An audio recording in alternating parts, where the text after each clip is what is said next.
Baik pemirsa, untuk membahasnya lebih lanjut, kita sudah terhubung via Zoom bersama Bapak Kenji Putra Cahaya, selaku Head of Business Development PT FAC Sekuritas. Halo Pak Kenji.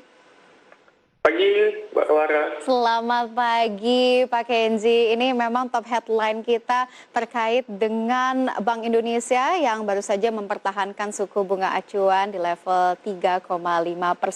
Tapi kalau misalkan kita cermati begitu ya, kemarin justru indeks harga saham gabungan ditutup di teritori negatif, Pak. Bagaimana Bapak mencermati hal ini? Oke, jadi seperti kita tahu Kamis kemarin betul IHSG ditutup melemah ya. Itu juga diikuti oleh hasil aksi jual dari asing, memang terdapat net sell. Kalau secara sentimen BI menahan suku bunga, saya rasa market sudah expect terhadap hal itu. Jadi tidak terlalu memberikan pengaruh signifikan. Tapi yang saya cermati di sini justru ada faktor dari luar negeri, yaitu ketika FOMC kemarin, Mbak Clara, itu kan The Fed memutuskan untuk menahan suku bunga acuan di level 0 sampai 0,25%. Itu masih sama seperti sebelumnya.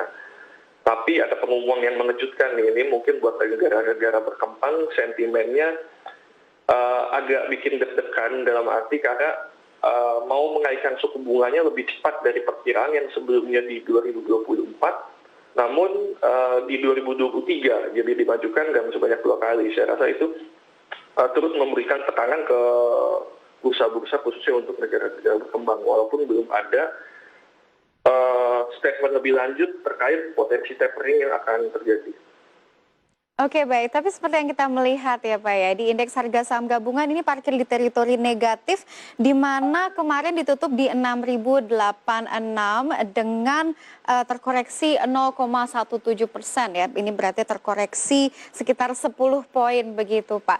Selain juga Bank Indonesia, tadi Bapak juga bilang bahwa ada sentimen luar negeri begitu ya yang mempengaruhi laju dari indeks harga saham gabungan. Seberapa jauh sebenarnya sentimen luar negeri ini mempengaruhi pergerakan indeks harga saham gabungan, Pak?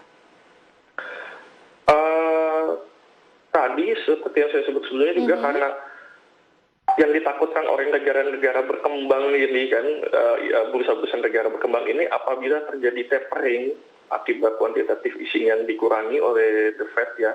Oke. Itu berhubungan dengan kenaikan 2 kali suku bunga di 2023, otomatis akan harusnya terjadi lebih cepat taperingnya ini, dan ini kan memberikan potensi untuk aliran dana global yang masuk ke negara-negara berkembang, khususnya Indonesia itu bisa pulang kampung nih Mbak Clara. Iya, jadi betul sekali. balik ke negara asal, dan itu bisa jadi sentimen negatif. Tapi mungkin kita lihat di semester 2 ini, karena kan The Fed sendiri masih akan melanjutkan kuantitatif easing-nya ini. Mereka masih akan continue untuk beli lagi surat-surat berharganya, dan juga sampai nanti ada perbaikan dari sisi dalam negeri US sendiri, yaitu dari tingkat pengangguran yang lebih baik. Karena seperti kita tahu, kemarin AS rilis data pengangguran itu, mereka penganggurannya meningkat, walaupun angka PHK-nya menurun. Karena mungkin perbaikan ekonomi yang sudah terjadi, tapi tetap di pengangguran mengalami peningkatan, Mbak Clara. Oke, iya. Jadi memang dikhawatirkan dengan Amerika Serikat menahan quantitative easing dan ini akan memberikan dampak signifikan kepada emerging market, termasuk juga Indonesia begitu ya. Tapi balik lagi kita melihat bagaimana bursa saham Amerika Serikat dapat mengendalikan ya perekonomiannya itu sendiri. Tapi kalau misalkan kita melihat antara sentimen luar negeri dan sentimen domestik, mana yang lebih kuat Pak antara tarik-menarik nih indeks harga saham gabungannya Pak?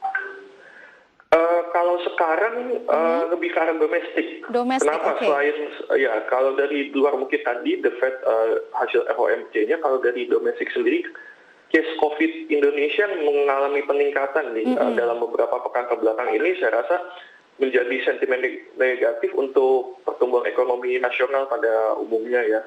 Walaupun pemerintah juga tetap memberikan stimulus-stimulus dari PPNBM, dari pajak properti. Tapi saya rasa itu akan tetap menjadi isu utama. Nah, sedang dikejar dari proses vaksinasi, kita harapkan bisa stabil lebih cepat nanti angka positifnya.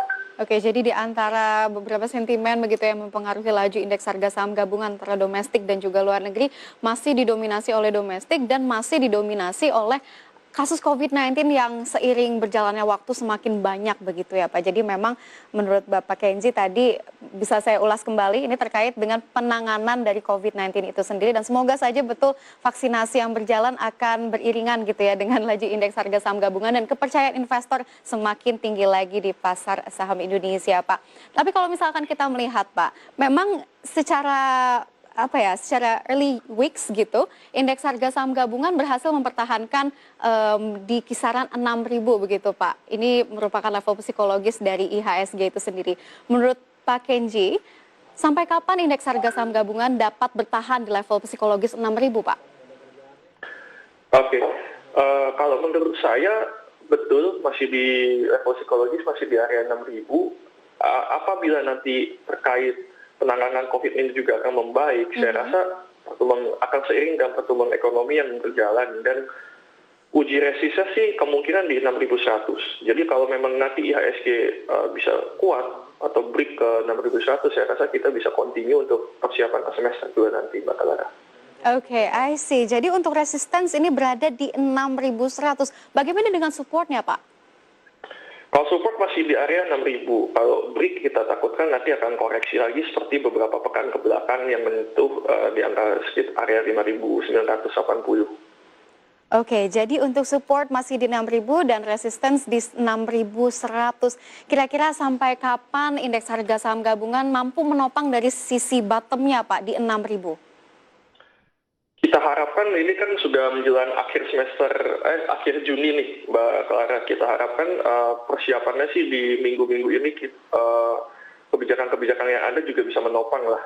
Dalam arti, walaupun market sudah expect ya untuk suku bunga ditahan di level 3,5%, saya rasa itu juga katalis positif lah dari Bank Indonesia untuk mendukung pemulihan ekonomi nasional yang program-programnya sedang dijalankan pemerintah.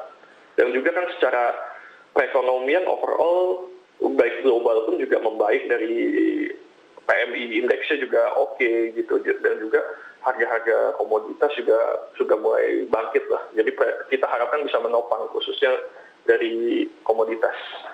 Oke, baik. Tapi mengacu dari top headlines kita hari ini, Pak, terkait dengan Bank Indonesia yang mempertahankan suku bunga acuan di 3,5%, begitu juga dengan deposit facility dan lending rate-nya juga.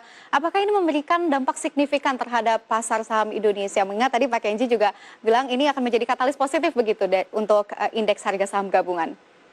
Betul, pastinya. Apalagi sebenarnya sih selain dari ditahannya secondary reverse repo rate di 3,5%, BI kan juga melakukan beberapa kebijakan dan juga mulai go digital kalau saya lihat.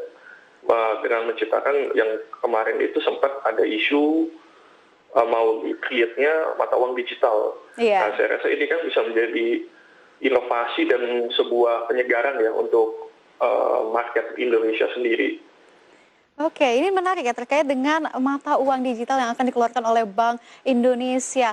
Bagaimana Bapak mencermati terkait dengan hal ini? Apakah ini bagus untuk pasar saham Indonesia atau bagaimana, Pak?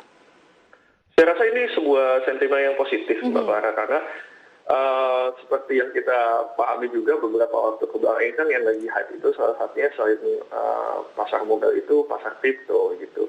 Dan sedangkan kalau di Indonesia itu kan dimasukkannya kategorinya ke dalam aset berjangka. Jadi dengan adanya mata uang digital ini diharapkan nanti akan bisa menjadi memang alat payment yang sah untuk dilakukan di negara Indonesia sendiri. Itu yang beberapa negara maju juga sudah create gitu, persiapan untuk create mata uang digital. Yang menurut saya itu sangat baik sih untuk perkembangan ekonomi khususnya di pasar modal sendiri nanti. Oke, baik Pak Kenji. Kita jeda terlebih dahulu dan pemirsa, market opening akan segera kembali.